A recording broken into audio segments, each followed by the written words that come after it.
कीर्तन महायज्ञ की श्रील प्रभुपाद कोटि वैष्णववृंद की गौर हरि हरि ओम भगवते वासुदेवाय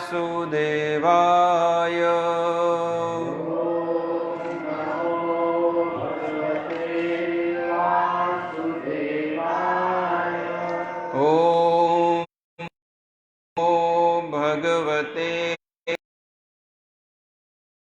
वाय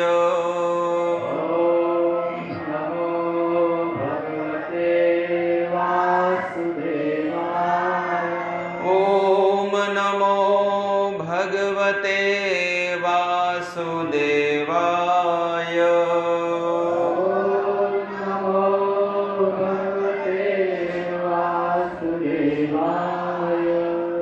ओम ज्ञानमितिमिरन्धस्य ज्ञानाञ्जनशलाकया चक्षुरुन्मीलितं येन तस्मै श्रीगुरुवे नमः। श्रीचैतन्यमनोभीष्टं स्थापितं येन भूतले स्वयं रूपकदा मह्यं ददाति स्वपदान्तिकम्। हे कृष्ण करुणा सिन्धु दीनबन्धु जगत्पते गोपेश गोपिका कान्त श्री राधा कान्त नमोस्तुते। तप्त कांचन गौरांगी श्री राधे वृंदावनेश्वरी वृषभानुसुते देवी प्रणमामि हरिप्रिये। वाञ्छाकल्पतरुभ्यश्च कृपा सिन्धुभ्य एव च पतितानां पावनेभ्यो वैष्णवेभ्यो नमो नमः। जय श्री कृष्ण चैतन्य प्रभु नित्यानंद श्री अद्वैत गदाधर श्रीवासादि श्री गौर भक्तवृंद। हरे कृष्णा कृष्णा कृष्णा हरे हरे हरे राम राम राम हरे हरे।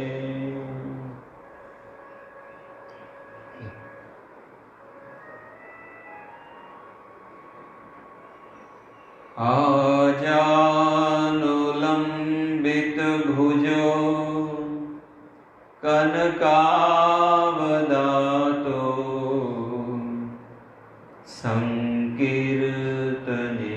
कपितरो कमलायताक्षो विश्वम्भरो द्विजवरो युगधर्मपालो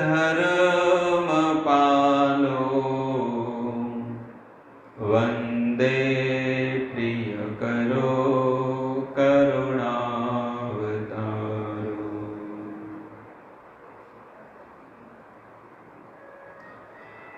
तो बधाનું સ્વાગત છે આ રવિવારીય સત્સંગ કાર્યક્રમની અંદર। ભગવાન અલગ અલગ અવતાર લઈને અલગ અલગ લીલાઓ કરે છે,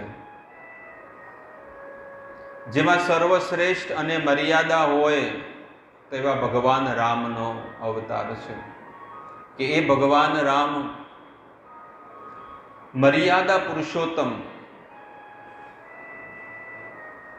સંત ગોસ્વામી તુલસીદાસજી લખે છે, એક બાણ એક વચન અને એક નારી।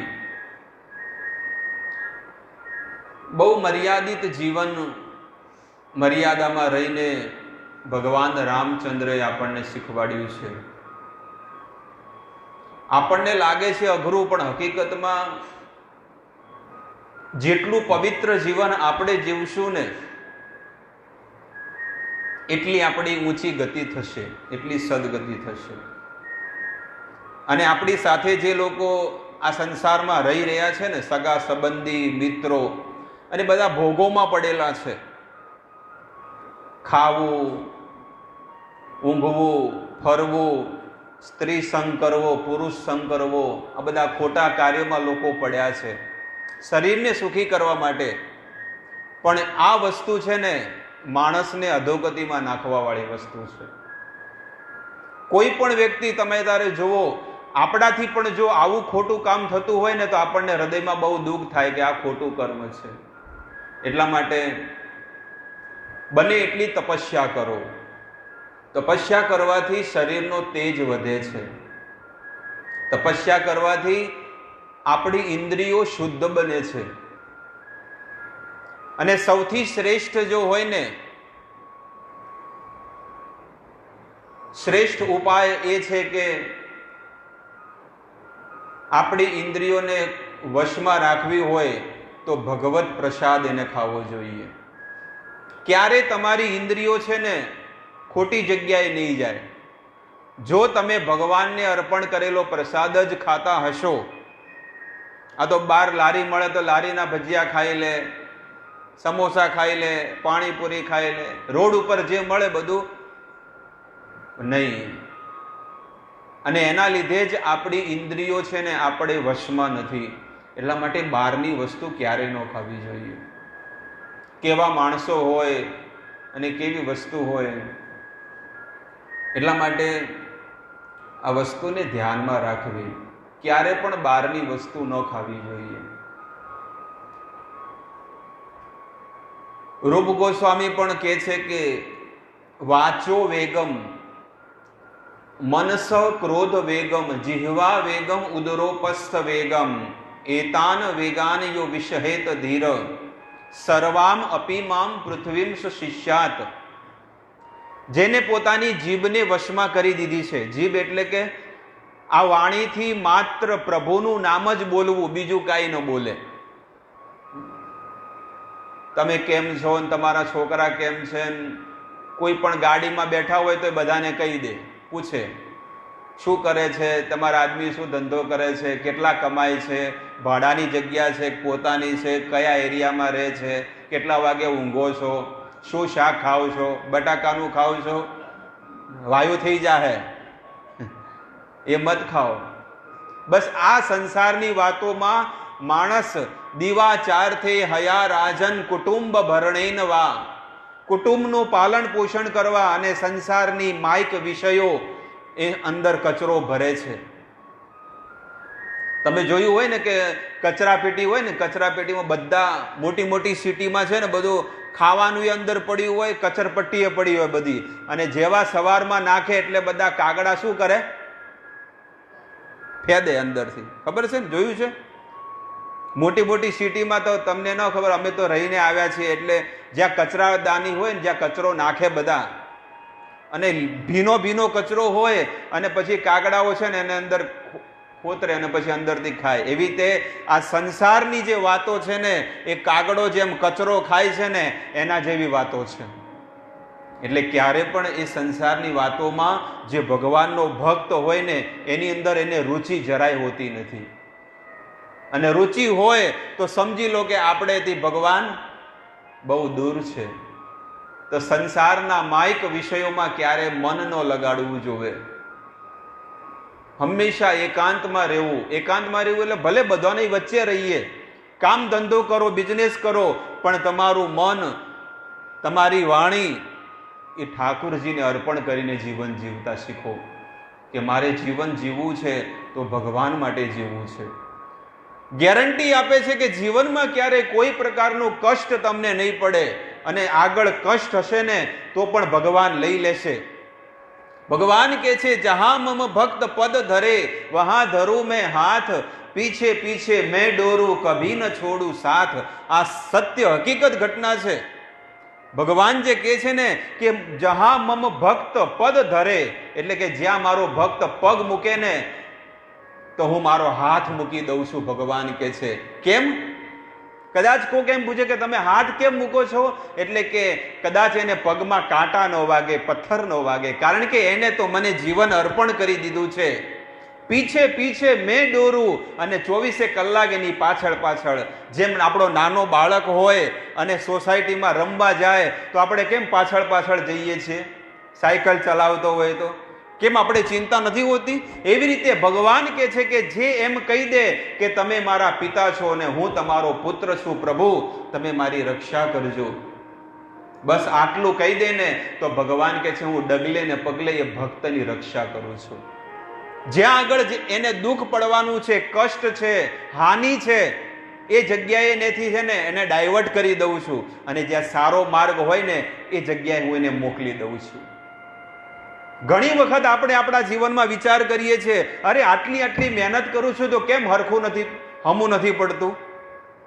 કરે છે ને લોકો કે પૈસા વ્યાજે લાવીને આટલું મહેનત કરીને મોટો ધંધો ચાલુ કર્યો તો નુકસાન આવી ગયું, ઘરમાં રોગ, ચિંતા, ઉપાધિ, ઝઘડા, હાનિ, આ બધું કેમ થાય છે? એનું કારણ શું છે? કારણ કે આપણને સંસાર ઉપર વિશ્વાસ છે અને ભગવાન ઉપર વિશ્વાસ નથી. જ્યારે ભગવાન ઉપર વિશ્વાસ આવી જશે ને તો આ સંસાર ફીકો લાગશે ભક્તો, કે બસ મારે તો એકમાત્ર પ્રભુનો આધાર છે. આવી રીતે જીવન જીવવું જોઈએ. અને ભગવાન રામ શીખવાડે છે કે કેવી રીતે મર્યાદાથી જીવન જીવવું. જેટલી આપણી ઇન્દ્રિયોને આપણે ભોગો તરફ લઈ જશું ને એટલું આપણને દુઃખ મળશે. ડેનલોકના ગાડલા મળ્યા હોય તો એ ડેનલોકના ગાડલા ભલે એક બાજુ પડ્યા પણ જમીન ઉપર ઊંઘવું જોઈએ. આપણા બાપ દાદાઓ કહે ને કે છેલ્લે કોણ હંગરે? ડેનલોકના ગાડલા હંગરવાના છે? જમીન ઉપર ઊંઘો, શીખો જમીન ઉપર ઊંઘવાનું. ભલે ભગવાને એસી આપી હોય પણ એસીમાં કઈ નથી ઊંઘવું, પંખો આપ્યો હોય પણ પંખાની કઈ જરૂર નથી. પેલા હતું કઈ વસ્તુ હતી પણ તોય કેવું જીવન જીવતા? આજે બધું છે તોય 30 વર્ષે હરિબોલ થઈ જાય શમશાનમાં. ખબર પડી વાતમાં? જેટલા ભોગ આપણી નજીક આવશે ને એટલું દુઃખ આપણી નજીક આવશે, અને જેટલો ત્યાગ આપણા જીવનમાં આવશે ને એટલા ભગવાન આપણા નજીક આવી જશે, એટલા ભગવાન નજીક આવશે. એટલા માટે જાહી વિધિ રાખે રામ તાહી વિધિ રહીએ. ભગવાન જે સ્થિતિમાં રાખે ને એ સ્થિતિમાં રહીને ભગવાનનું સ્મરણ કરવું જોઈએ, એમની ભક્તિ કરવી જોઈએ, એમનું નામ લેવું જોઈએ. અમને તો સમય નથી, અમારે ઘરના બહુ બધા કામ હોય છે, છોકરાઓ ભણે છે, અરે કોલેજ કરતા હોય કે સ્કૂલમાં ભણતા હોય કે ન ભણતા હોય, જે થવાનું છે એ જ થવાનું છે.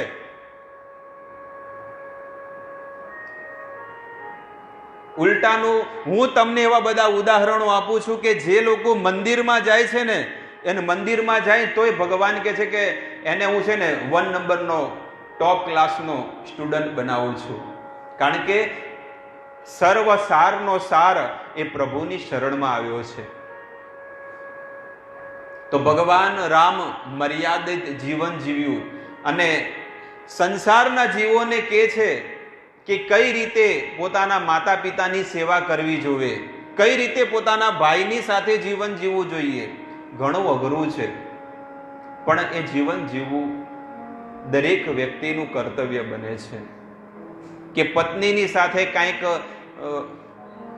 મર્યાદા હોય, કંઈક વ્યવહાર હોય, કંઈક સંબંધ હોય, એ બધા જીવનમાં બધા નિયમો અપનાવવા જોઈએ, પાલન કરવા જોઈએ. લક્ષ્મણજી કેવા તરત દોડતા ગયા કે ના મારે ભગવાનની સેવામાં જવું છે, પ્રભુ રામની સેવા કરવા જવું છે. ભગવાન રામ કહે છે પહેલા તમારી માતાને તમે પૂછી આવો કે શું એ રજા આપે છે કે નહીં. એમનેમ પણ ન જવાય, માતા રજા આપે તો જવાય.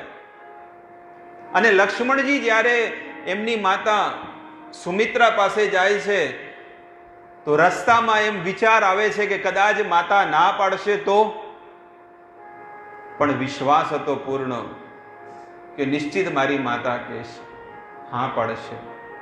માતાને કહે છે કે હું ભગવાન રામની સેવામાં જાઉં, માતા સીતાની સેવામાં જાઉં 14 વર્ષ વનમાં. બીજો હોય તો કોઈ જાય? બહુ મોટો બિઝનેસ હોય, 1000 વીઘા જમીન હોય અને મોટો કામ ધંધો ચાલતો હોય ને મોટા ભાઈને જંગલમાં જવાનું કીધું હોય 14 વર્ષ માટે, તો નાનો ભાઈ જાય સાથે? એને ના પાડી હોય તો અત્યારમાં કોઈ ન જાય, કોઈ નહીં. આપણે ન જાય. આટલી બધી ગાડીઓ ને બંગલા ને એસી ને બધું મૂકીને ક્યાં જવાનું? એ ભલે ને જાતો. ત્યારે સુમિત્રાજી છે ને એને આદેશ આપે છે કે બેટા, આજથી તારી અયોધ્યા ત્યાં છે જ્યાં આગળ રામ અને સીતા હોય ને ત્યાં તારી અયોધ્યા છે, ત્યાં જ તારું જનકપુર છે ને ત્યાં જ તારો દશરથ અને સુમિત્રા છે. માત પિતા એટલે કે માત વૈદેહી ને પિતા રામ. આજથી તારા પિતા કોણ છે? રામ છે. અને મા તારા વૈદેહી, વિદેહ રાજની પુત્રી હતી એટલે વૈદેહી કહેવાતી સીતાજીને. અને આજે બેટા હું પુત્ર વાળી થઈ છું, કારણ કે આજે ઘણાના ઘરે હોય છે છોકરાઓ, 5 છોકરાઓ હોય પણ એકે કામનો ન હોય. 5 છોકરા હોય પણ તોય મા બાપને નથી રાખતા. લો, પેલો કે તું રાખ, પેલો કે તું રાખ, બાપાને હું રાખું ને માને તું રાખ. કોઈની એવી ઈચ્છા થાય કે ના હું રાખું? નહીં. આજે હું પુત્ર વાળી થઈ છું કારણ કે મારો દીકરો આજે ભગવાનની સેવા કરવા જઈ રહ્યો છે. પુત્રવતી જુગતી જબ સોઈ, રઘુપતિ ભગતિ જાત સુત હોય. હે બેટા લક્ષ્મણ, આજે હું પુત્ર વાળી થઈ છું કારણ કે મારો દીકરો આજે ભગવાનની સેવા કરવા જઈ રહ્યો છે. ન તરો બાંજ બની બાંજી બિયાની. ગોસ્વામી લખે છે સુમિત્રાનો ભાવ કે છે કે આજે જેનો દીકરો ભગવાનની સેવા નથી કરતો, ભગવાનની ભક્તિ નથી કરતો, તો કે છે કે એ માં છે ને એના કરતે શું કે છે, વાંજણી રહી ગઈ હોય. દીકરાને જણ્યા ન હોત તો સારું હતું, કારણ કે એના કરતે તો કે પથ્થર પાડ્યા હોત તો સારું હતું. એટલા માટે કે છે કે મર્યાદિત જીવન જીવો, પવિત્ર જીવન જીવો. ત્યાગથી જેટલો ત્યાગ હશે ને એટલું તમારા અંદર, હૃદયની અંદર સુખ આવશે, આનંદ આવશે. જે સુખને તમે શોધવા માટે રોજ જાઓ છો ને કિક મારતા મારતા, એ સુખ નહીં, એની અંદર સુખ નથી. એ તો ખાલી ઇન્દ્રિયોનું સુખ મળશે. ખાવાનું હારું હારું, એસીમાં બેઠા હોય અને સુંદર મજાનો પેલો વેટર આવે અને તમને ગરમ ગરમ ભાજી ને રોટી ને બધું આપે, પણ એ પાપ ખાવ છો. એના કરતે પ્રભુનો પ્રસાદ ખાઓ. ચાહે મંદિરમાં હોય કે ઘરે હોય, ભગવાનને ઓફર કરીને તમે પ્રસાદ ખાઓ. મંદિરમાં શું આપતા હોય છે લો? ત્યાં તો તમને સારામાં સારી વાનગી કહે છે કે ચલો તમે ખાતા હોય, પણ મંદિરમાં માત્ર ખીચડી ખાય ને ખીચડી, તો એને અમૃતની સમાન લાગે છે, અમૃતની સમાન લાગે છે. કાંઈ નથી. કેમ? કારણ કે એને ભગવાને ખાધો છે એટલે અમૃતની સમાન એ વસ્તુ બની જાય છે. અને એ થોડીક પણ તમે ખાશો ને તો જન્મ મૃત્યુના ચક્કરમાંથી નીકળી જશો. ગીતામાં ભગવાન કહે છે, પુરાવો 2 અધ્યાય 65 નંબર શ્લોક, 65 નંબર શ્લોકમાં, પ્રસાદે સર્વ દુઃખા નામ હાનિ રસ્ય ઉપજાયતે. ભગવાન કે છે જે મારો કૃપા પ્રસાદ એટલે કે ભગવત કથા અને મારો પ્રસાદ ખાય છે ને, સર્વ દુઃખા નામ શું થશે? બધા દુઃખોમાંથી ખાય છે. આપણે ખાઈએ છીએ? સાચું બોલજો, હૃદય પર હાથ મૂકીને. કે કેટલા લોકો ભગવાનને ઓફર કરે છે કે ભગવાન પહેલા તમે જમો, જમો જમાડું ભાવના ભોજન, જમો પ્રભુ જમો, હસતા હસતા જમો. આપણે નાના છોકરાને, નાનો છોકરો હોય તો આમ ચોળીને કેવું કરે? આપણી નાની દીકરી હોય કે દીકરો હોય તો આપણે રોટલી ને શું નાખે? ઘી ને ગોળ નાખીને પછી શું કરીએ? એને જમાડી. ભગવાનને ક્યારે એમ કીધું છે કે લો ભગવાન લાલો હોય કે લો જમો? પ્રેમથી જમાડો ભગવાનને, પ્રેમથી સેવા કરો અને પછી એને આરોગો, પ્રસાદ ખાવો ભગવાનને ઓફર. તો મર્યાદા પુરુષોત્તમ. અને એનાથી પણ જો ભગવાને એક બીજો અવતાર લીધો કે એનાથી પણ ત્યાગવાળું જીવન એમને જીવ્યું, અને એ છે ચૈતન્ય મહાપ્રભુ. જે ચૈતન્ય મહાપ્રભુ રાધા અને કૃષ્ણ મિલિત, રાધા અને કૃષ્ણ બે ભેગા મળીને એક અવતાર થયો, જેનું નામ છે ચૈતન્ય મહાપ્રભુ. અને એ ચૈતન્ય મહાપ્રભુ કલી કાલે નામ રૂપે કૃષ્ણ અવતાર. ચૈતન્ય મહાપ્રભુ કહે છે કે આ કળિયુગની અંદર ભગવાનનો એક અવતાર થયો, અને એ કયો છે? નામ રૂપે, જે આપણે નામ લઈએ છીએ.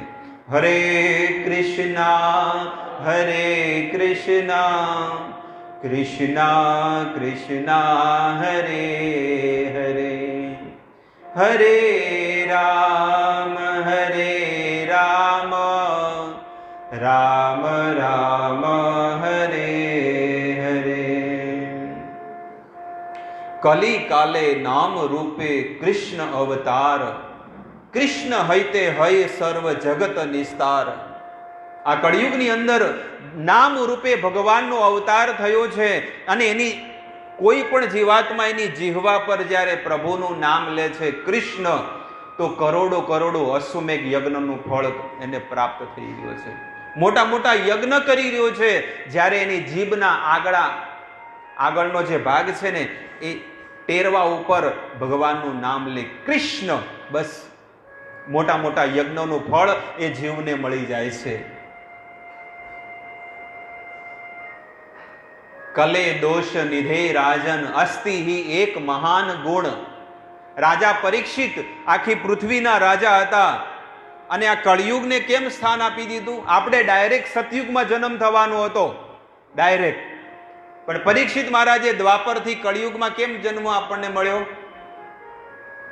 કલે દોષ નિધે રાજન કે છે કળિયુગની અંદર 99 પ્રકારના અવગુણો છે, દોષ છે, પાપ છે, પણ અસ્તિ એક મહાન ગુણ. પણ સૌથી એક મહાન ગુણ શું છે? કીર્તનાદ એવ કૃષ્ણસ્ય. કોઈ ભગવાનનું કીર્તન કરે, હરે કૃષ્ણ મહામંત્રનો જાપ કરે, પ્રભુનું નામ લે, મુક્ત સંગ, એ આ શરીરથી મુક્ત થઈ જશે અને પરમ વ્રજેત, ભગવાનના ધામમાં પહોંચી જશે. કઈ રીતે? જ્યારે એ ગુરુ ધારણ કરે, એક ગુરુ બનાવે કે મારે ગુરુની શરણમાં જઈ અને એક મહામંત્ર લેવું છે, પ્રભુનું નામ, જેને કહેવાય દીક્ષા. દીક્ષાનો અર્થ શું છે? જેને ગુરુ ધારણ કરવા હોય ને, એનો અર્થ શું છે? દીક્ષા કાલે ભક્ત કરે આત્મસમર્પણ. જેને દીક્ષા લીધી છે એના માટે બી છે, અને જેને નથી લીધી અને જેને લેવાની ગણતરી છે એના માટે છે. શું કે છે? દીક્ષા કાલે ભક્ત કરે આત્મસમર્પણ. એટલે શું કરે છે? જેને દીક્ષા લેવી હોય, જેને ગુરુ ધારણ કરવા હોય ને, એને આત્મસમર્પિત, એને સમર્પિત થઈ જવું પડે ભગવાનને. પણ હજી તો શરીરે નથી થયું. બોલો, શરીરે સમર્પિત નથી થયું, શરીરના આપણે ગુલામ બની ગયા છીએ. આત્મસમર્પણની વાત જ જવા દો. એટલા માટે કહે છે કે આ જે હરે કૃષ્ણ મુવમેન્ટ છે, આ સંસ્થાની અંદર ઘણા લોકોને દીક્ષા લેવાની ઈચ્છા હોય, પણ જલ્દી નથી મળતી. કેમ? બીજા તો હજારો લોકો બેહારી દે. જોયે છે ને, કેટલાય ગુરુ હોય કે બેહી જાવ લાઈનસર, બધાને મળી જાય, જેને જે જોવે મંત્ર લઈ લો, કોઈને કહેતા નહીં. અંદર ગુરુ પૂનમે આવવાનું, બાકી આખું વર્ષ રજા. સમજ્યા વાતમાં? હવે આવશે એટલે તમે જોજો. અને અહીંયા 5 વર્ષથી ચાલે છે મંદિર સેન્ટર, પણ કોઈની થઈ? જ્યાં સુધી એ વ્યક્તિ, એ ભક્ત દીક્ષા લેવાને લાયક ન હોય ને, ત્યાં સુધી એને દીક્ષા ન અપાવી જોવે. કારણ કે એને બી અપરાધ લાગે અને ગુરુનો પણ અપરાધ લાગે. કારણ કે એને ગુરુ મહારાજ તો કે 4 નિયમના પાલન કરો. કોઈ પ્રકારનો સ્ત્રી ગમન નહીં કરવો, કોઈ પ્રકારનો માંસ નહીં ખાવું, કોઈ પ્રકારના નશા નહીં કરવા, અને કોઈ પ્રકારનો જુગાર નહીં રમવો, અને રોજની 16 માળા 2 કલાક સુધી કરવી. 11 આવે તો 11 ને દિવસે ફરજિયાત 25 માળા કરવી. ત્યારે એ દીક્ષા લેવાને લાયક છે. બહારનું ક્યારે ભોજન ન કરે, બહારનું ખાય નહીં ક્યારે. અને સમર્પિતનો અર્થ છે કે તિલક કરેલો હોવો જોઈએ, ગળામાં તુલસી માળા હોવી જોઈએ, તો કહેવાય કે એ ભગવાનને સમર્પિત છે, કે આત્મસમર્પણ. દીક્ષા કાલે ભક્ત કરે આત્મસમર્પણ, અને જ્યારે આત્મસમર્પણ થઈ જાય ને, અને ગુરુ છે ને એ ભગવાનને સમર્પિત કરી દે છે જીવાત્માને, કે હવેથી તમે ભગવાનના. અને જ્યારે ભગવાન જોવે કે આ ગુરુએ સમર્પિત કર્યા છે, એટલે ભગવાન શું કરે? લઈ લે, ખેંચી લે. ડાયરેક્ટ કોઈ પ્રાપ્ત નથી કરી શકતા. અરે ભગવાન આવે તો ભગવાન પણ ગુરુ બનાવે છે. ભગવાન રામ આવ્યા તો કોને બનાવ્યા ગુરુ? ભગવાન રામ આવ્યા તો ખબર છે કોને બનાવ્યા? વિશ્વામિત્રને. ખબર છે ને તમને કે દશરથ રાજાના મહેલમાં આવ્યા અને વિશ્વામિત્ર લઈ ગયા અને કે તમે તમારા રામ અને લક્ષ્મણને મને આપી દો. 11 વર્ષની ઉંમરે ત્યાં લઈ ગયા, દીક્ષા શિક્ષા આપી અને લગ્ન કરાવીને પાછા મોકલ્યા. આ તમને પહેલી ઘટના કહું. ભગવાન કૃષ્ણ આવ્યા અને કૃષ્ણએ તો ધર્મનો ઉપદેશ આપ્યો, પણ ઉજ્જૈનમાં જઈ અને સાંદીપની મુનિને ગુરુ બનાવ્યા. ચૈતન્ય મહાપ્રભુ આવ્યા અને પેલું બંધ કરી દીધું તમારું માઇક. ચૈતન્ય મહાપ્રભુ આવ્યા તો આ થોડોક ઓછો કરો અવાજ. અહીંયા છે પહેલો નંબર, જરાક ઓછો કરો સ્લાઇડ. હરે કૃષ્ણ, બસ હરે કૃષ્ણ. ચૈતન્ય મહાપ્રભુ આવ્યા, એમને પણ ઈશ્વરપુરીને ગુરુ બનાવ્યા. આવી રીતે ભગવાન હરેક યુગની અંદર અવતાર લે છે, પણ સાથે સાથે ગુરુ પણ બનાવે છે. હરે કૃષ્ણ કૃષ્ણ કૃષ્ણ હરે હરે, હરે રામ રામ રામ હરે હરે. એમને ગુરુ બનાવ્યા. એવી રીતે આપણે પણ ગુરુ બનાવવા જોઈએ, જીવનમાં ગુરુ ધારણ કરવા જોઈએ. તો ચૈતન્ય મહાપ્રભુએ આ કળિયુગની અંદર કળિયુગના જીવોના કલ્યાણ કરવા માટે સ્વયં પોતે ભક્ત બનીને આવ્યા, અને સાથે શું લઈને આવ્યા? હરિનામ. અને બધાને કીધું કે જીવ જાગો, તમે જાગો અને ભગવાનનું નામ લો, પ્રભુનું નામ લો. બધાને હરે કૃષ્ણ મંત્ર આપ્યો. તો ચૈતન્ય મહાપ્રભુએ પણ ત્યાગથી જીવન જીવ્યું, અને ભગવાન રામે પણ ત્યાગથી જીવન જીવ્યું. પણ ભગવાન કૃષ્ણ આવ્યા તો ભગવાન કૃષ્ણએ તો લીલા પુરુષોત્તમ કહેવાય. તો ભગવાને અલગ અલગ પ્રકારની લીલાઓ કરી વ્રજની અંદર. વ્રજમાં, દ્વારકામાં અને મથુરામાં ભગવાને દરેક જગ્યાએ અલગ અલગ લીલાઓ કરી. અને ભગવાનનું એક નામ પડ્યું રસિક શેખર. અલગ અલગ રસનું આસ્વાદન કરે એટલે ભગવાનનું નામ પડ્યું રસિક શેખર. અને એવો જ ભગવાનનો એક અવતાર થયો જગન્નાથ ભગવાનનો. ભગવાન રામનો થયો, ચૈતન્ય મહાપ્રભુનો થયો, અને ભગવાન કૃષ્ણનો થયો. અને એક અવતાર કોનો થયો? જગન્નાથ ભગવાનનો અવતાર. તો ભગવાન ચૈતન્ય મહાપ્રભુ બહુ ત્યાગી હતા, અને એનાથી બીજો વધારે ત્યાગ હોય તો ભગવાન રામનો હતો. અને ભગવાન કૃષ્ણ આવ્યા તો એમને પણ બહુ બધી લીલાઓ કરી, પણ એનાથી પણ વધારે જો રસિક શેખર હોય ને તો આપણા પ્રભુ જગન્નાથ છે. કે ભગવાન 12 મહિનામાં રોજના અલગ અલગ ભગવાન અલગ અલગ એમના ઉત્સવો થતા હોય છે. રોજના ભગવાનનો તો એક જ ઉત્સવ થાય, જન્માષ્ટમીનો. બીજો કોઈ ઉત્સવ થાય? પણ જગન્નાથ ભગવાનના રોજના ઉત્સવો જગન્નાથપુરીમાં થાય છે, દિલ્હીના. અને રોજના. અને ભગવાનને તો કેવું છે કે બીજા બધા ભગવાનને, પ્રભુને તો લોકો 2 વખત કે 3 વખત કે 4 વખત ભોગ લગાવે, પણ જગન્નાથ ભગવાનને દિવસમાં 52 વખત ભોગ લાગે. હર 20 મિનિટે ભગવાન જગન્નાથને ભોગ લાગે. તો સૌથી વધારે લીલા અને આનંદ લેવા વાળા કોણ છે? જગન્નાથ ભગવાન. જગન્નાથ ભગવાન કહે છે કે રામ અવતારમાં મેં ત્યાગનું વર્ણન કર્યું અને બધાને કીધું કે ત્યાગથી જીવન જીવો. ચૈતન્ય મહાપ્રભુનો અવતાર લીધો, એમાં પણ ત્યાગથી જીવન જીવવાનું કીધું.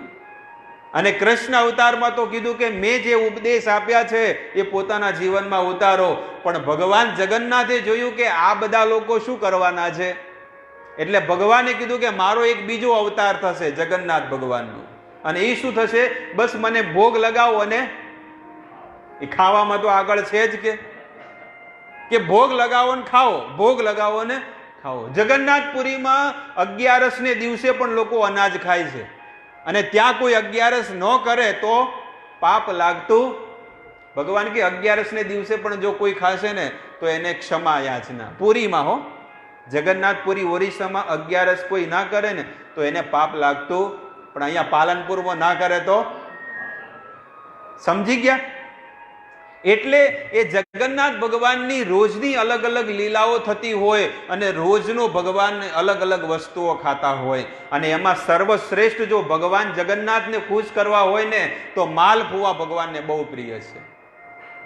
માલપુઆ અને જાંબુ પેલા આવે ને લીલા જાંબુ, એ ભગવાનને તમે અર્પણ કરી દો તો ઓહો ભયો ભયો ખુશ થઈ જાય બહુ.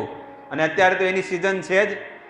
એ જાંબુડા ખાલી તમે 2-4 કે કંઈક વાટકી ભર્યા તમે ભગવાનને અર્પણ કરી દો ને, ભગવાનને બહુ પસંદ છે. એટલે તમે જુઓ રથયાત્રામાં ભગવાનનો પ્રસાદ શું હોય છે ખબર છે? આપે છે ને એટલા માટે. એટલે આપણે પણ ભગવાનને જગન્નાથનો સ્મરણ કરી અને આપણા મંદિરે પણ, ઘરમાં મંદિર હોય ને તો ભગવાનને જાંબુ અર્પણ કરવાના, બહુ પ્રસન્ન થશે.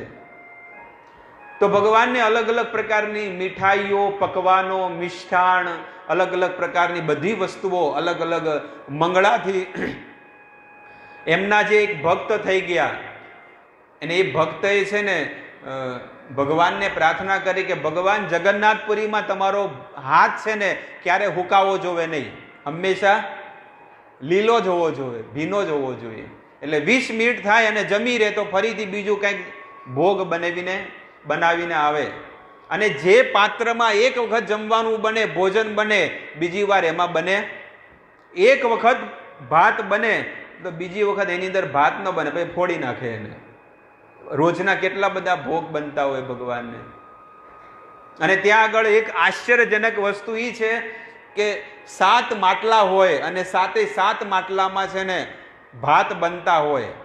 તો સૌથી પહેલા કયા ચડે? નીચે ના ચડે ને. પણ ત્યાં આગળ પુરીમાં એવી ઘટના છે કે સૌથી પહેલો ઉપરનું જે છેલ્લું છે ને એ પહેલું પાકે, પછી નીચેનું, પછી નીચેનું, પછી નીચેનું. આપણે તો અહીંયા ઘરમાં રાખો નીચેનું દાઝી જાય અને ધણીને આપે, આ તમારી માટે, પાકો માલ અમે લેશું. તો પુરીમાં જગન્નાથ ભગવાનની આવી લીલાઓ છે. એમાંથી વૈશાખ મહિનામાં ભગવાનની, આપણે આ વૈશાખ મહિનો ચાલી રહ્યો, હવે જેઠ મહિનો આવ્યો, પછી અષાઢ મહિનો આવશે. તો વૈશાખ મહિનામાં ભગવાનની એક લીલા થાય છે અને એ છે કે ભગવાનનો શણગાર છે ને આખા શરીરનો, બલરામ, સુભદ્રા અને જગન્નાથ આખા શરીરે ચંદન લગાડવામાં આવે છે. એમનો પોશાક કયો છે? ચંદનનો. જ્યારે ચંદન યાત્રા આવે ને, અહીંયા આગળ લખેલું છે કે જગન્નાથ, બલદેવ, સુભદ્રા આમને આખા શરીરે ચંદન લગાડવામાં આવે છે. અને બીજું એને એ ચંદન છે ને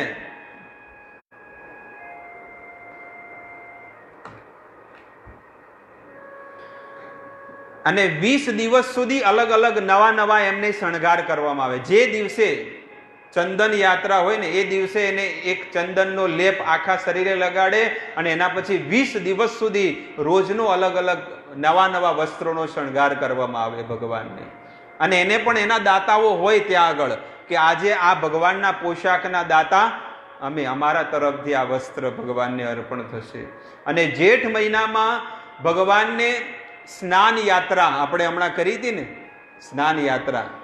તો એ દિવસે ભગવાનને સ્નાન યાત્રા કરાવવામાં આવે. અને ભગવાનનો શણગાર કયો હોય છે? તો કે છે કે સૂંઢ. ભગવાનને સૂંઢ વાળો શણગાર ભગવાનને કરવામાં આવે. કેમ આવો અવતાર કરવામાં આવે છે ભગવાનને? તો કે છે ગણપતિ ભટ્ટ નામનો એક કર્ણાટકનો ભક્ત હતો, ગણપતિ નામક ભટ્ટ. અને જ્યારે આ સ્નાન યાત્રા દરમિયાન એ જ્યારે જગન્નાથપુરીમાં આવ્યો એટલે એને ભગવાનના દર્શન કર્યા, પણ એને આનંદ ન મળ્યો. હતો ભગવાનનો, ગણપતિનો ભક્ત હતો, પણ લાવો કે જગન્નાથ ભગવાનના દર્શન કરવા જાઉં સ્નાન યાત્રામાં. અને જગન્નાથ ભગવાનના દર્શન કરીને બહુ ખુશ થઈ ગયો, પણ એને એક હૃદયમાં એક ઈચ્છા રહી ગઈ કે જો જગન્નાથ ભગવાનને સૂંઢ હોત તો કેટલા હારા લાગત ભગવાન. બસ આવી ઈચ્છા. એટલે ભગવાને પંડાઓને કીધું કે આની જે ઈચ્છા છે એટલે કે મને સૂંઢ પહેરાવો, સૂંઢ લગાડો. એટલે એ દિવસે સ્નાન યાત્રાને દિવસે ઓરિસ્સામાં જગન્નાથપુરીમાં જે ભગવાનને છે ને સૂંઢ વાળું એક કપડાનું હોય, સૂંઢ પહેરાવે. તો આવી રીતે ભગવાનને જેઠ મહિનામાં સ્નાન યાત્રાને દિવસે, પૂનમને દિવસે ભગવાનને શું પહેરાવવામાં આવે છે? સૂંઢ. અને સુભદ્રાજીને કમળનો આકારનું જેવું કપડાનું જેવું ડિઝાઇન પહેરાવવામાં આવે છે, વસ્ત્ર. અને એના પછી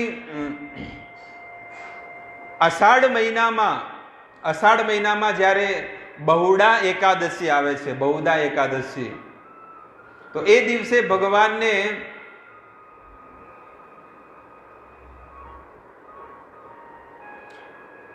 એ દિવસે ભગવાનને છે ને સોનાનો મુગુટ અને સોનાના હાથ, ગોલ્ડ. એટલે કે જગન્નાથ અને બલરામજીને કઈ હાથ છે નથી ને, જગન્નાથ બલરામજીને હાથ નથી, પણ એ દિવસે રથયાત્રાને દિવસે છે ને ભગવાનને સોનાના હાથ, એમને હાથ લગાડવામાં આવે અને સોનાનો મુગુટ પહેરાવવામાં આવે છે જગન્નાથ, બલદેવ અને સુભદ્રાજીને. અને શ્રાવણ મહિનામાં અમાવસ્યા આવે તો અમાવસ્યને દિવસે જગન્નાથ ભગવાનને ચિતા લાગી વેશ, ત્યાં ઓરિસ્સાનો એક શું કે શબ્દ છે, પણ ચિતા લાગી વેશનો અર્થ છે કે તિલક, આખા શરીરે તિલક લગાવવામાં આવે મસ્તક ઉપર. અને સુંદર મજાનો એમને જે મણી છે એ મણીની વચ્ચે સુંદર મજાનો તિલક અને સુંદર વસ્ત્રનો શણગાર કરવામાં આવે છે. તો દરેક મહિનાની અંદર અલગ અલગ ભગવાનને આવો શણગાર કરવામાં આવે છે. અને ભાદરવા મહિનામાં જન્માષ્ટમી હોય છે. આપણે નહીં કહેતા કે જો અમુક લોકો જન્માષ્ટમીમાં જ ભગવાનને ડ્રેસ આપે, નવો ડ્રેસ બનાવડાવે, પણ અહીંયા તમે જુઓ કે ભગવાનને હરેક મહિનામાં દરેક નવા નવા વસ્ત્ર અને નવા નવા પોશાકો એમને પહેરાવતા હોય છે. તો જન્માષ્ટમીને દિવસે ભાદરવા મહિનામાં અષ્ટમીને દિવસે ભગવાન જગન્નાથને કૃષ્ણ બનાવવામાં આવે છે. સેઈ ગોર સેઈ કૃષ્ણ સેઈ જગન્નાથ. એ જ ગોર છે અને એ જ કૃષ્ણ છે અને એ જ જગન્નાથ. જગન્નાથ, કૃષ્ણ અને ચૈતન્ય મહાપ્રભુમાં કોઈ અંતર નથી, ત્રણેય એક જ અવતાર છે.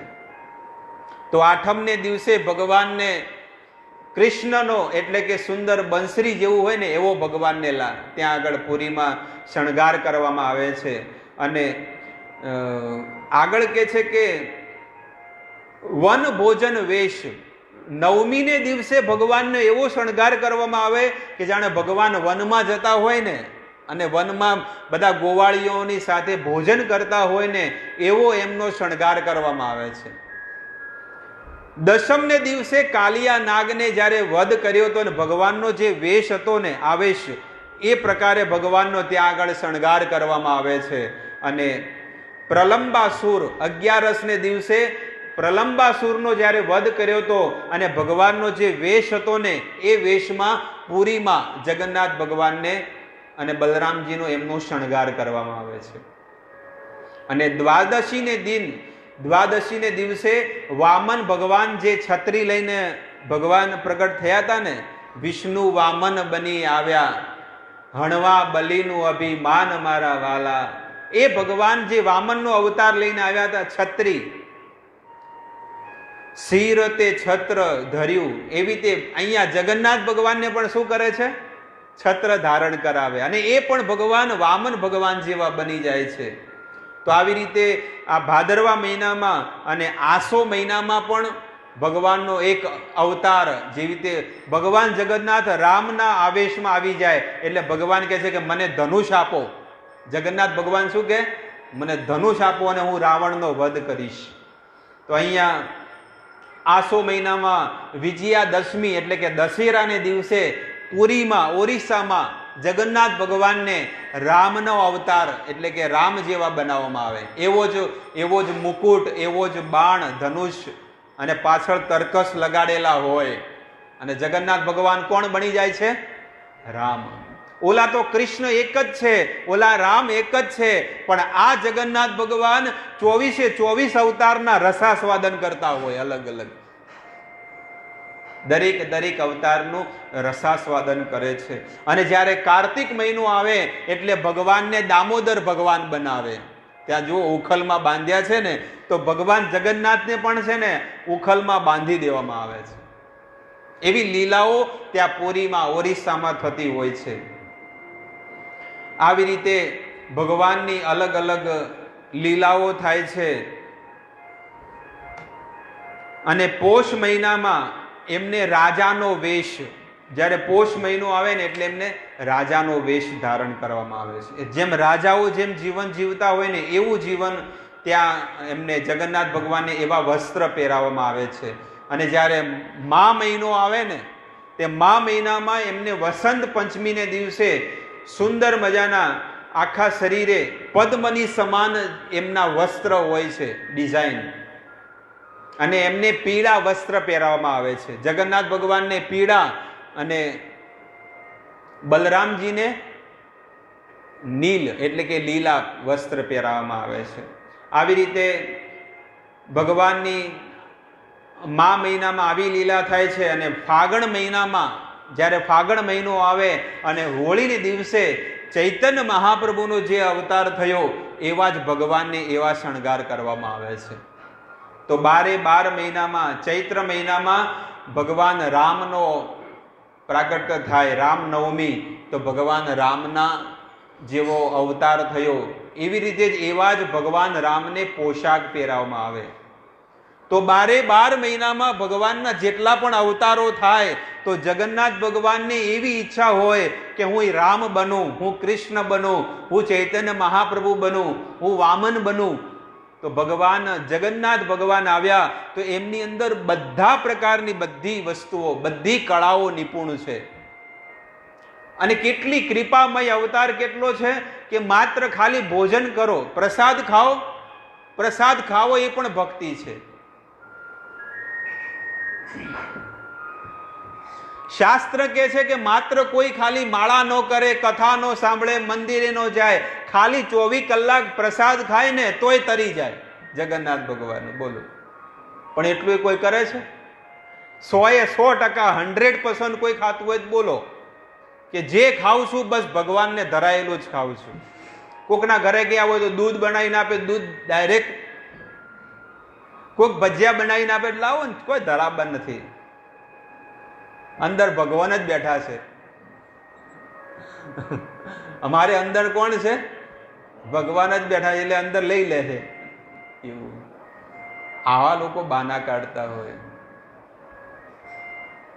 હમણાં નિર્જળા હતી,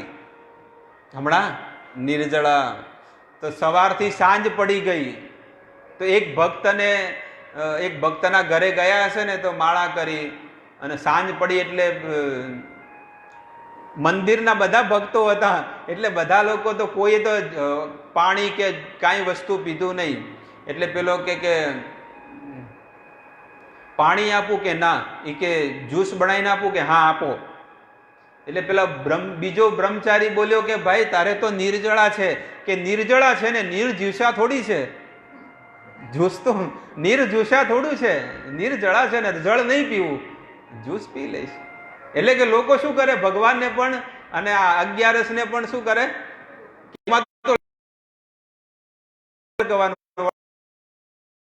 કીધું છે જ્યુસ તો પી શકાય ને. એટલે ભગવાનના પણ આવા હોય, બહુ બુદ્ધિશાળી હોય. તો ભગવાન જગન્નાથજી આવી તો આપણે પણ ભગવાનને અર્પણ કરીને અને ભગવાનને બહુ પ્રસન્ન કરવા જોઈએ, સેવા કરીને ભગવાનને બહુ ખુશ કરવા જોઈએ, આપણા બનાવવું જોઈએ. તમને ઘરે, ભક્તના ઘરે કે સૌ બધાને અલગ અલગ રૂમો હોય, ક્યાં ગેસ્ટ રૂમ એનો રૂમ છે, છે, પણ એક સ્પેશિયલ સૌથી મોટો રૂમ છે ને ભગવાન માટે બનાવ્યો હોય, અને ત્યાં આગળ માત્ર ભગવાનની આરાધના જ. આવડો આજે એક ગાળો છે ને આવડો મોટો, અને એમાં ભગવાનનું સુંદર મજાનું આલી, આપણે જે મંદિર છે ને એવું મંદિર, અને સુંદર મજાના દાદરા, સુંદર મજાનું ઠાકુરજીને ત્યાં કુલર, એસી લગાડેલી હોય, અને ભગવાનને જે પણ બનશે એ ભગવાનને અર્પણ. આપણા ઘરે પણ માળા કરો બધા ભેગા મળીને, બધાને શીખવાડે કે તુલસીજીની પ્રદક્ષિણા કરો. અહીંયા આપણે જેવી રીતે ટેબલ છે, પણ ટેબલ રાખીને વચ્ચે તુલસી રાખવા, અને બધાને કહેવું જોઈએ કે પરિક્રમા કરો, અને આવું રોજ આચરણ કરવું જોઈએ, રોજ વ્યવહાર કરવો જોઈએ. તો આવી રીતે મેં જગન્નાથ ભગવાનની તમને અડધો પોણો કલાક સુધી મેં તમને કથા કીધી. આંતરિક ભાવના બાહ્ય દેખાવ કરતા વધારે મહત્વપૂર્ણ હોવા નથી, પણ તે મહત્વપૂર્ણ છે. જેમ કે એક પોલીસ કર્મચારી તેનો ગણવેશ પહેરે છે કે જેથી તે ઓળખાઈ આવે અને યથાર્થ રીતે તેની સાથે વ્યવહાર થઈ શકે. ખબર પડી શું કે છે? કે જેમ પોલીસ વાળો એનો પહેરવેશ પહેરીને પોલીસ લોકો શું કરે? પોશાક પહેરે છે. તેમને જાહેર જનતામાં જિજ્ઞાસુ સુવર્ગના લોકોને સમજાવવાનો નિયમિત આનંદજનક અનુભવ થાય છે. તેઓ પહેરવેશ આપણને પ્રચાર કરવા આપે છે. જ્યારે તમે કોઈ પણ જગ્યાએ નીકળો, જ્યારે ધોતી હોય ને તો લોકો નમી જશે. એટલા માટે 24 કલાક વૈષ્ણવ ડ્રેસમાં હોવું જોઈએ, પહેરવેશમાં. તદ ઉપરાંત વૈષ્ણવ તરીકેનો પોશાક, ભક્ત વૈષ્ણવ તરીકે વર્તન કરવાની જવાબદારી લે છે. અને જ્યારે ધોતી કુર્તા પહેરે તો ક્યારે પછી પાલક પકોડા વાળા પાસે ક્યારે નહીં જાય. પછી ધોતી કુર્તા પહેર્યા હોય પછી કે ના ના ત્યાં નથી જવું, 10 વાગે આવે અને પછી શું કરે? તો તારા 2 પ્લેટ લઈ લો. ગળામાં તુલસીની માળા હોય, તિલક કરેલો હોય, અને જ્યારે આપણે ટેબલ પર બેઠા બેઠા ખાતા હોય તો લોકો આપણી સામે જોવે, જો મંદિરે જાય છે પણ શું શીખીને આયા? કે 1 વર્ષથી જાય, 2 વર્ષથી જાય, પણ કોઈ શીખ્યા ગાડી એટલી ને એટલે જ છે. એટલા માટે ક્યારે પણ તમે બનાવીને ઘરે ખાઓ, પણ ક્યારે જાહેરમાં આ વસ્તુ ન ખાવી. એટલા માટે કે છે કે રક્ષા થાય, આપણી રક્ષા થશે. આ તિલક કરશો, ગળામાં તુલસી માળા અને ધોતી પહેરી હોય, અને તમે ટેબલ પર ક્યારે નહીં બેહવા જાઓ કે ના ના એ ના શોભે. પછી આગળ કે છે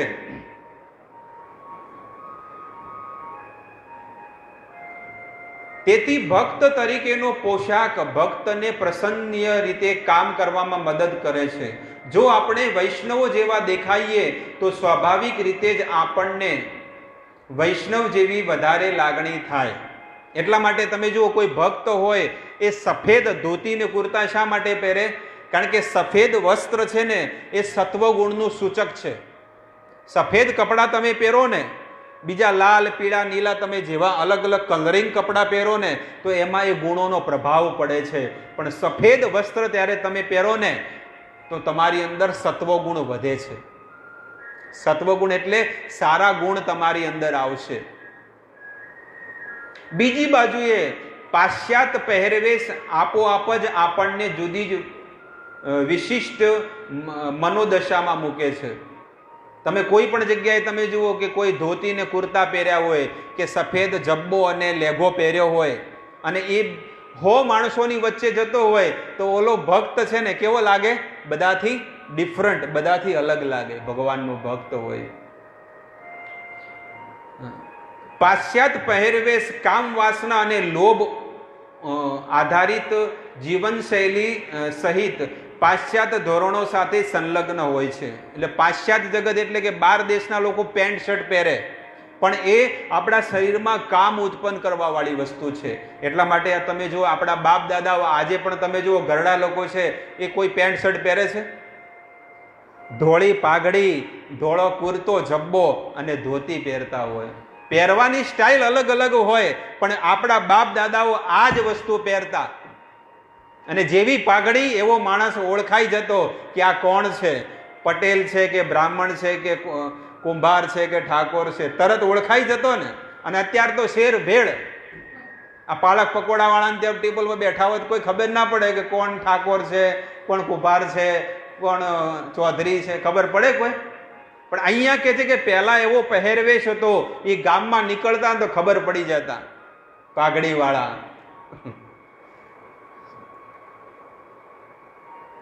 કૃષ્ણ ભાવનામૃત આચરણ કરતા ભક્ત દેખાઈ આવે એવો પોશાક પહેરવો જોઈએ કે આ ભગવાનનું ભક્ત છે. અને તમે જ્યારે એ કુર્તા અને ધોતી પહેરતા હોય, કોઈ તિલક કરે, કોઈ ગળામાં તુલસીની માળા પહેરે ને, તો તરત જ્યારે એ જાય ને, જેવો એ બહાર નીકળે ને, એટલે રોડ ઉપર જ્યારે જતો હોય બાઇક લઈને કે ચાલતો કે સાયકલમાં કે ગમે તેમાં, અને એને જે લોકો જોશે ને તો તરત એને પગે પડશે, 2 હાથ જોડીને કહેશે અને હરે કૃષ્ણ કહેશે. ભગવાનનું નામ. એ તમે જ્યારે આ પહેરવેશ પહેરીને જ્યારે ઘરની બહાર નીકળ્યા તો કેટલાય હજારો માણસોને તમે પોતાની એની જીભ ઉપર શું લેવડાવ્યું છે? ભગવાનનું નામ લેવડાવ્યું. એનું પુણ્ય પણ તમને મળશે. અને તિલક ન કર્યો હોય, ગળામાં તુલસી માળા ન દેખાતી હોય અને ધોતી કુર્તા ન પહેર્યા, આનું મુઢુક ચો જોયું? પણ ભગવાનનો ભક્ત જ્યારે તિલક કર્યો હોય, તુલસી માળા હોય અને ધોતી ને કુર્તા પહેર્યા હોય તો લોકો એમ પગે પડે. અને શું કે ખબર છે? 440 કા ઝટકા હે. વધારે ખોટું છે ને કે છેડછાડી કરશો ને તો એના ભગવાન કેવા છે? કેવા છે? સુદર્શન ચક્રધારી છે હો, ગળું વાઢી નાખશે. એટલે હવે પહેલા તો જે ભલે કીધું, પણ હવે તો એ ભગવાનના ભગત બની ગયા છે. એટલે હવે થોડું કે કહેશો ને તો જેમ પેલા દુર્વાસા ઋષિ મુનિ પાછળ સુદર્શન ચક્ર આવ્યું હતું ને, એમ આપણે પણ પાછળ પાછળ આવશે. એટલે ભગવાનની ભક્તિ કરો તો કેટલો ફાયદો બોલો. કોઈને કાંઈ કહેવાની જરૂર ન પડે, લોકો સામેથી જ દૂર જતા રહે. ભાઈ આ ભગવાનની ભક્તિ કરે અને છેડછાડ મત કરજો, કે એના ભગવાન તો કેવા છે. તો પુરુષો માટે તિલકની કંઠી માળા 1.5 ઇંચની વધારે પહોળી ના હોવી જોઈએ. એક ગાંઠ બાંધેલી શિખા સાથે માથે મુંડન. મંદિરની બહાર રહેતા ગૃહસ્થો જો મુંડન કરાવેલું માથું રાખવું અસ્વાભાવિક લાગે તો ટૂંકા નાના નાના વાળ રાખવા. જે મંદિરમાં રહેતા હોય એને તો મુંડન રાખવું જોઈએ. જે 24 કલાક મંદિરમાં રહેતા હોય એને શું કરવું જોઈએ? મુંડન રાખવું જોઈએ. અને શિખા પાછળ ચોટલી રાખવી જોઈએ. તો દરેક ભક્તોને નિવેદન કે જે લોકોને ભક્તિમાં આગળ વધવાની ઈચ્છા છે, જેને આગળ દીક્ષા લેવાની ઈચ્છા હોય, એ દરેકને શિખા રાખવી જોઈએ, ચોટલી રાખવી જોઈએ. લાંબા વાળ ક્યારે ન રાખવા? કારણ કે ચૈતન્ય મહાપ્રભુના અનુયાયીઓ લાંબા વાળ અપમાનજનક ગણવામાં આવ્યા છે. જે ભગવાનના ભક્ત હોય અને મોટા મોટા વાળ રાખે તો એને અપમાનજનક માનવામાં આવ્યા છે. ચહેરો, દાઢી, મૂછ કે કર્ણોની સામેના ઉગેલા વાળની પટ્ટી વિનાનો સંપૂર્ણપણે દાઢી કરેલા વાળ વિનાનો હોવો જોઈએ. હવે કે છે કે ઘણાની મૂછો હોય બહુ મોટી મોટી, ઘણાના કાનમાં અહીંયા કાનની બહાર ઉગતા હોય, આ એના આડા ઉગતા હોય આ બાજુ. એ અને દાઢી હંમેશા 2 દિવસે દાઢી કરી દેવી જોઈએ. અને રોજ થતું હોય તો રોજ દાઢી અને મૂછ તો રાખવી. કારણ કે ઘણા લોકો શું કરતા હોય, વારે વારે શું કરે, એટલે આ ના હોય તો કઈ મગજમારી જ નહીં, વારે વારે હાથ જાય જ નહીં ત્યાં. એટલે મૂછ ક્યારે રાખવી આ શાસ્ત્ર કે છે. પુરુષોએ ક્યારે મૂછ ન રાખવી જોઈએ. અને મૂછ રાખો થોડા ગરડા લાગો, મૂછ ન કાઢી નાખો તો કેવા લાગે? બાબલા જેવા.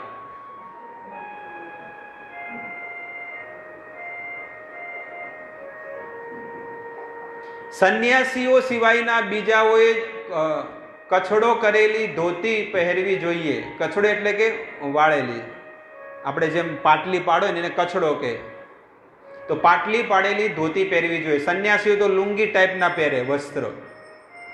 બ્રહ્મચારીઓ અને સંન્યાસીઓ અપરિણિત પુરુષો જેમણે કૃષ્ણે સ્વાર્થે સમગ્ર જીવન સમર્પિત કર્યું છે, કેસરી રંગના કપડા એટલે કે ભગવા કપડા પહેરવા, જેને બ્રહ્મચારી છે.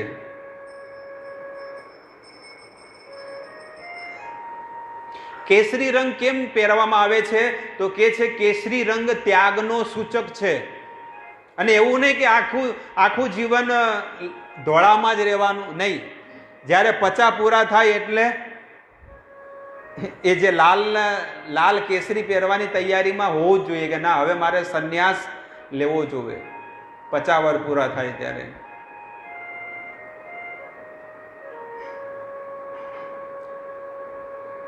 પરિણીત અને અપરિણીત પુરુષો જેમણે પોતાનું જીવન આશ્રમ જીવનને હવાલે કર્યું નથી, તેઓ સફેદ વસ્ત્રો પહેરે, સફેદ ધોતી અને સફેદ જબ્બો પહેરે. શરીરના ઉપરના ભાગે પરંપરા પ્રમાણે કુર્તા પહેરણ અથવા કોલર વિનાના બટનવાળું ખમીસ પહેરવું જોઈએ, કોલર વગરનું. ભક્તિ ભાવ વિનાના ચિત્રો અથવા શબ્દો છાપેલા હોય એવા ટી શર્ટો વૈષ્ણવોએ ક્યારેય ન પહેરવા જોઈએ ભગવાનના ભક્તોએ. ચામડાના બૂટ, જો ચામડાના બૂટ, વસ્ત્ર અને થેલાઓ વાપરવા જોઈએ નહીં. ચામડાના વસ્ત્ર ઘણા પહેરતા હોય, ચામડાના બૂટ, ચામડાની વસ્તુ કે ચામડાનું પાકીટ પણ ન રખાય, કારણ કે એ શેમાંથી બનાવેલું છે? પશુના ચામડામાંથી. એનું પાપ પણ આપણને લાગે, એટલે એ ચામડાની વસ્તુ ક્યારે ન વાપરવી જોઈએ. વ્યવસ્થિતપણે પોશાકમાં વૈષ્ણવ કૃષ્ણ ભાવનામૃતની સેવામાં પરોવાયેલો સંપૂર્ણ કુળવાન, સજ્જન અને સુંદર દેખાવો જોઈએ. આ પુરુષ વિશે કે છે, હવે સ્ત્રીઓ માટે કે છે. સ્ત્રીઓને કેવું જીવન જીવવું. પોતાની પવિત્રતા જાળવી રાખવા સ્ત્રીઓએ રૂઢિગત પોશાક પહેરવો જોઈએ, તિલક લગાવવો જોઈએ અને ગળામાં કંઠીમાળા પહેરવી જોઈએ. પરંપરાગત ભારતીય પોશાક એટલે કે સાડી પહેરવી જોઈએ. પાશ્ચાત્ય ફેશનો ક્યારે હોવી જોઈએ નહીં. એટલે બહાર દેશની સંસ્કૃતિ, ઘણા લોકો જીન્સ પેન્ટ પહેરે, ડ્રેસ પહેરે નહીં.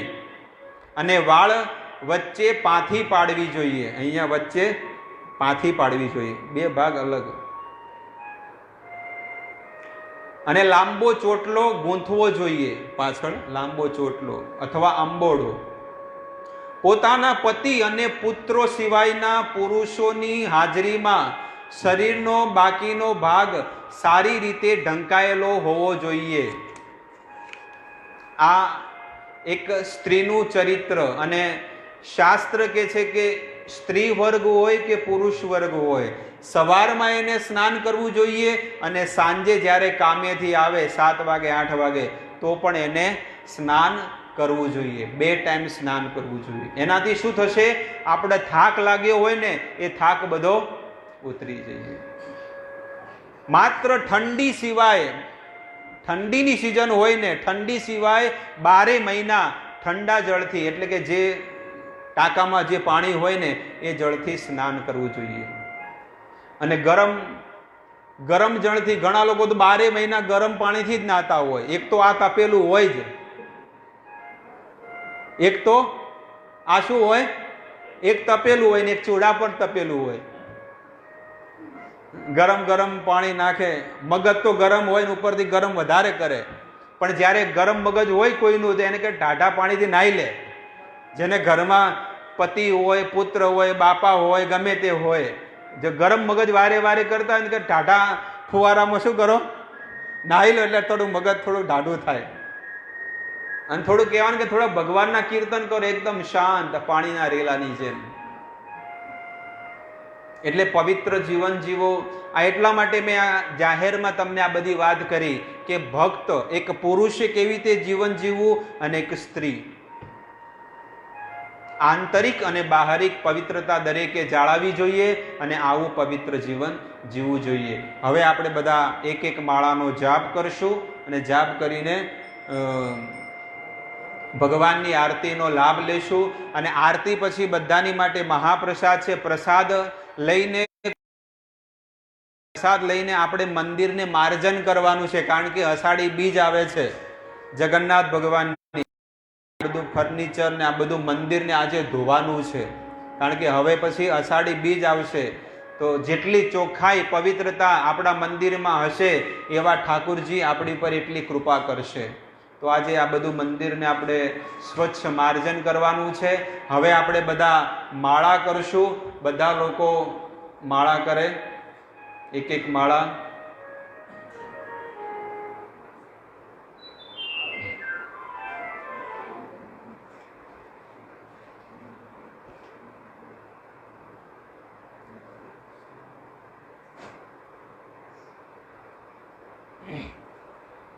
એક મને આપી દો.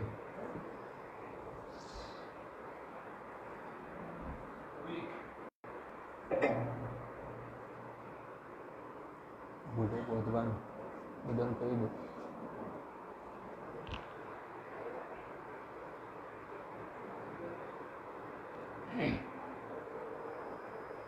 હરે કૃષ્ણ.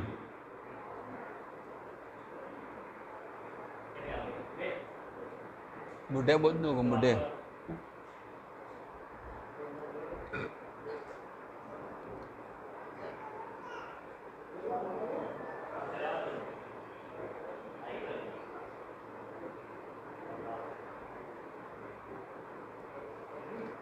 મોઢે બોધી નો બધા.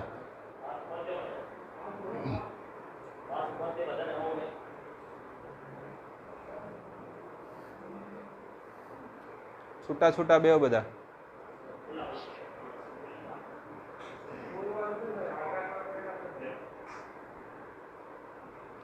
જય શ્રી કૃષ્ણ ચૈતન્ય પ્રભુ નિત્યાનંદ શ્રી અદ્વૈત ગદાધર શિવાસાદિ ગૌર ભક્ત વૃંદ. હરે કૃષ્ણ કૃષ્ણ કૃષ્ણ હરે હરે